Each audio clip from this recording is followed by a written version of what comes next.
सच्ची सेवा और त्याग से साधक के जीवन में त्याग की महान भावना प्रबल होगी। लेकिन यह तभी संभव है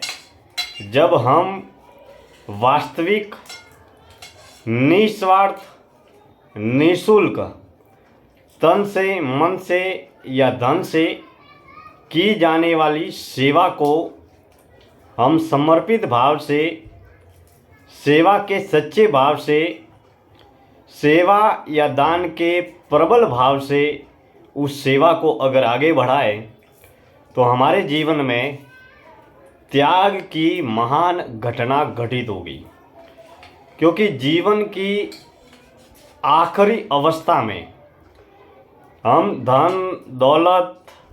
पैसा, प्रॉपर्टी, गाड़ी, बंगला, कार सभी का संपूर्ण त्याग किसी न किसी रूप में हमें करना है। वही जीवन की आखिरी अवस्था में हम भले ही कितने ही ज्ञानी हो, विद्वान हो, बुद्धिमान हो, मौत के वक्त संपूर्ण तरीके के विचार, शिक्षा, ज्ञान और अनुभव का त्याग अनिवार्य हो जाता है। क्योंकि उस वक्त देह प्राण का त्याग करता है। अर्थात हमें हमारे जीवन में न केवल दुनिया का त्याग करना है, लेकिन एक न एक दिन मौत के समय देह जब प्राण त्याग करेगी तब इस दुनिया से हम अपने जीवन का संपूर्ण त्याग कर लेंगे। अब सेवा और दान अगर हम दिखावा करके, प्रचार करके, प्रदर्शन करके, विज्ञापन करके अगर हम सेवा करते हैं तो यह एक सांसारिक बाजारू पहलू हो सकता है या जन कल्याण का पहलू भी हो सकता है, या लोगों की मदद करने के लिए, मार्गदर्शन करने के लिए, या प्रोत्साहन देने के लिए, या प्रेरणा देने के लिए भी इस तरीके की सेवा हो सकती है। लेकिन सेवा का औचित्य, सेवा का लक्ष्य केवल अगर आध्यात्मिक है, आत्मा का आत्म कल्याण है, आत्मा का आत्म जागरण है, या आत्मज्ञान की राह में बढ़ने के लिए की जाने वाली सेवा को अगर साधक समर्पित है तो साधक को सेवा के बदले किसी भी प्रकार का घर में, परिवार में, समाज में, संसार में, बाजार में सेवा के बदले जिस तरीके के बाहरी बाजारू लोग सेवा का, सेवा के कार्य का, सेवा करने वाले सेवक का जिस तरीके से अहंकार का पोषण बाहरी या भीतरी रूप से होता है, उस अहंकार के पोषण न हो उससे बचने का प्रयास करना चाहिए। क्योंकि सच्ची सेवा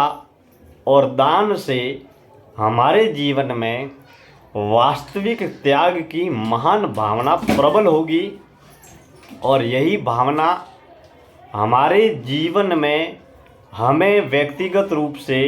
मोह और अहंकार से कम करेगी। क्योंकि हम ताउम्र अन्य लोगों का या अन्य लोग हमारा प्रत्यक्ष या अप्रत्यक्ष रूप से अहंकार का पोषण करते रहते हैं। लेकिन जब हम ऐसी सेवा करते हैं कि या तो हमारी आत्मा को मालूम होता है या ऊपर वाले परमपिता परमात्मा को मालूम होता है, इन दो लोगों को छोड़कर किसी को कोई भी हमारी सेवा के बारे में मालूम नहीं होता है। हमारे भीतर बैठी आत्मा को इसके लिए मालूम होता है क्योंकि हम व्यक्तिगत रूप से हम जब कोई भी कार्य करते हैं, भला करो, बुरा करो, छोटा करो, बड़ा करो, हमारे हर कार्य की जानकारी हमको होती है।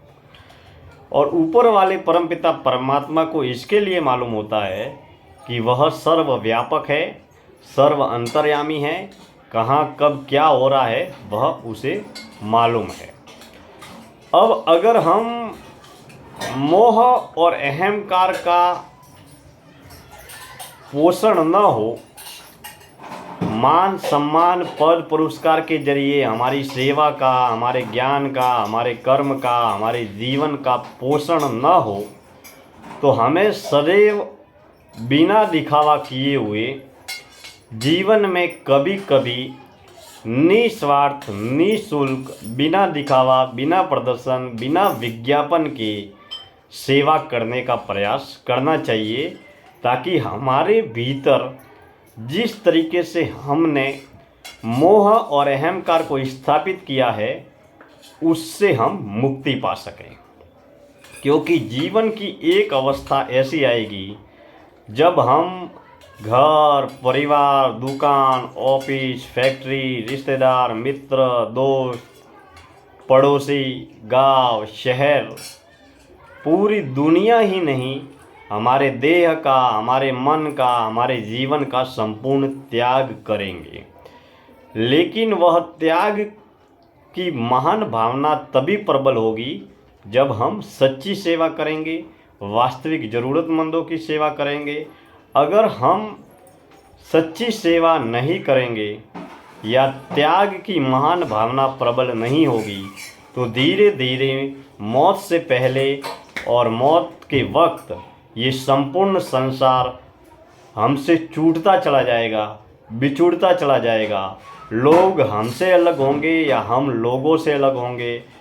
रिश्तेदार, मित्र, पड़ोसी सब हमसे धीरे धीरे करके बिछुड़ते चले जाएंगे और एक अवस्था ऐसी आएगी जब हम एक अकेले होंगे। अगर हम सच्ची सेवा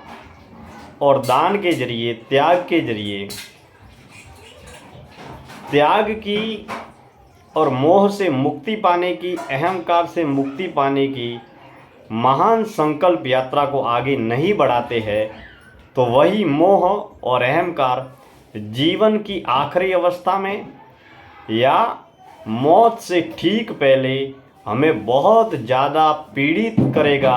बहुत ज़्यादा अशांत करेगा, बहुत ज़्यादा आकुल व्याकुल करेगा और बहुत ज़्यादा दुखी करेगा। क्योंकि सुख और दुख का मूल कारण जो है वह मोह है या अहंकार है। अगर मोह या अहंकार नहीं होगा तो हम संसार के बाजार में निष्काम भाव से निष्काम कर्म करते हुए जीवन के जरिए, देह के जरिए, मन के जरिए कर्म का एकमात्र अभिनय करेंगे और कर्म फल जो भी हमें प्राप्त होगा उससे हम सुखी भी रहेंगे और संतुष्ट भी रहेंगे। हो सकता है घर में, परिवार में, समाज में, संगठन में, संस्थाओं में सुविधा के लिए या कुछ सांसारिक बाजारू लाभ के लिए या जन कल्याण के लिए या लोगों को सेवा के कार्य का प्रोत्साहन, मार्गदर्शन या प्रेरणा देने के लिए अगर हम सेवा कार्यों का दिखावा, प्रदर्शन करें तो कोई बात अलग है, या कोई और व्यक्ति हमारे सेवा कार्यों की प्रशंसा करे, प्रोत्साहन देवे तो यह बात अलग है। लेकिन अगर हम 10 कार्य सेवा के करते हैं तो कम से कम 2 कार्य या 3 कार्य ऐसे करने चाहिए जो किसी को पता न चले, किसी को खबर न हो, उसे केवल हम ही जानते हो या ऊपर वाला परमपिता परमात्मा जानता हो, ताकि हम अपने जीवन में धन है, दौलत है या जो भी हमारी प्रिय वस्तु है उसका त्याग करने की महान भावना हमारे जीवन में प्रबल हो सके। क्योंकि एक न एक दिन इस जीवन में सब कुछ त्याग हमें करना ही है। हम कितने ही बलवान हो, हमें देह का त्याग करना है।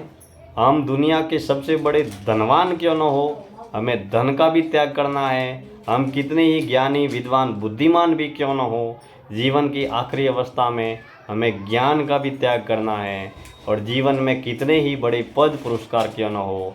जीवन की आखिरी अवस्था में संपूर्ण जीवन का त्याग हमें करना है। तो हम अगर हमारे जीवन में बचपन की अवस्था से, जवानी की अवस्था से ही या बुढ़ापे की अवस्था से ही धीरे धीरे हम हमारे जीवन में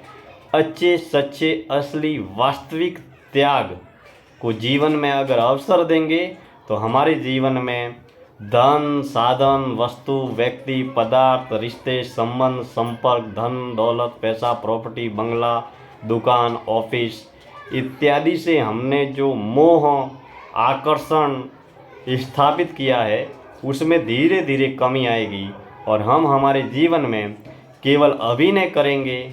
और सच्ची सेवा और त्याग के जरिए, दान के जरिए हमारे भीतर मोह और अहंकार जो एक दूसरे के प्रति है, वस्तु के प्रति है, व्यक्ति के प्रति है, रिश्तों के प्रति है, उसमें कमी आएगी और इसके बाद में हम वास्तविक रूप से सुखी, सफल और संतुष्ट जीवन जी पाएंगे। और जीवन की आखिरी अवस्था में मौत जब भी, जहाँ भी, जैसे भी आएगी, वह हमारी मौत हमारे लिए महोत्सव बन जाएगी। इसीलिए